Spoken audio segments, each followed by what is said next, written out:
Hi అండి. ఈ భోగి మీకు మీ కుటుంబాలకి భోగభాగ్యాలను ప్రసాదించాలని కోరుకుంటూ అందరికీ భోగి శుభాకాంక్షలు. భోగి ముందు రోజు అయితే మొక్కలు అవన్నీ తెచ్చుకున్నామండి భోగి వెలిగించడం కోసం.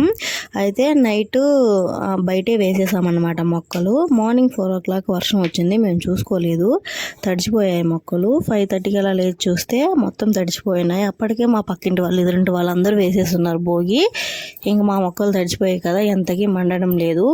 మేము అట్టలు గోతాలు ఇవన్నీ వేసి ఇంకా ఎలాగో మండించాము. మండించిన తర్వాత ఇంకొంచెం సేపటికి ఆ మొక్కలు అనేవి లైట్గా అంటుకున్నాయి.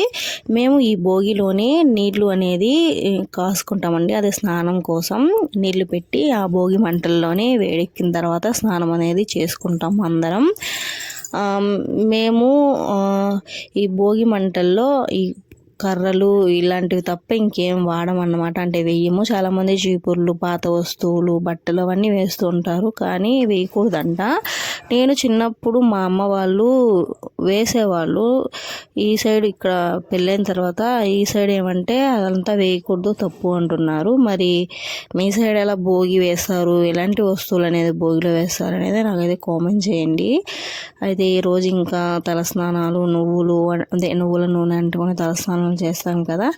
ఇంక వర్షం కూడా స్టార్ట్ అయింది, లైట్గా వస్తుంది.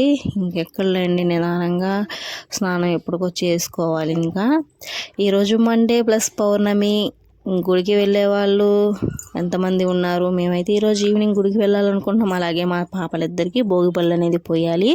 భోగిపళ్ళ వీడియో నేను నెక్స్ట్ డే వీడియో లేకపోతే వెనస్డే అయినా నేను అప్లోడ్ చేస్తానండి. ఎందుకంటే నేను వీడియో తీస్తాను కానీ అప్లోడ్ చేయడానికి లేట్ అయిపోతుంది, వాయిస్ ఓవర్ ఇచ్చుకోవాలి కాబట్టి మర్చిపోతున్నాను. ప్లస్ టైం అనేది కుదరడం లేదు. టైం కుదుర్చుకొని మరి నేనైతే వీడియోకి వాయిస్ ఓవర్ ఇచ్చి అప్లోడ్ చేస్తాను.